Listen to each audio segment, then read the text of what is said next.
काय तुझी पाहून बरं वाटलं. बाबांना शांती मिळाली असेल असं, बाबांना शांती मिळाली असेल हे बघून, एवढं सांगू शकतो. ज्या पद्धतीनं तुमच्यासमोर फॅमिलीवर अटॅक झाला होता, त्यावेळेस हे सगळ्यांनी ज्या पद्धतीने विचारलं होतं, परत कुठलीही दया दाखवली नव्हती, त्याच पद्धतीचा हा हल्ला असं म्हणता येईल का? बरोबर आहे. त्यांनी आम्हाला काही म्हणजे माझा एक मामा होता, तो फक्त एवढं बोलत होता की आम्हाला जाऊ द्या.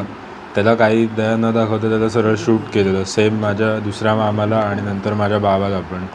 त्याच प्रकारे हे काल रात्री त्यांनी मिशन सिंदूर म्हणून एअर स्ट्राईक केलेली आहे.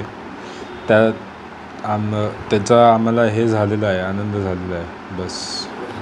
एकंदर पाहायला गेलं तरी जे आतंकवादी त्यांचे हब आहेत, जिकडनं आतंकवादी निर्माण करून हे पाठवायचे, अशाच याला टार्गेट केलेलं आहे.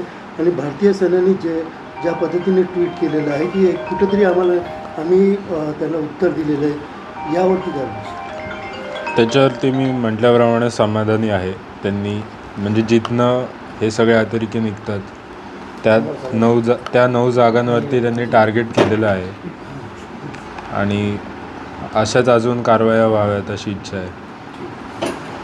जो आपण जर पाहिलं तर की आता ही फक्त सुरुवात आहे, अजूनही अशा पद्धतीचे हल्ले केले जातील असं देखील भारतीय सैन्याने स्पष्ट केलेलं आहे. पूर्ण दहशतवाद संपेल अशी मोहीम चालवली पाहिजे.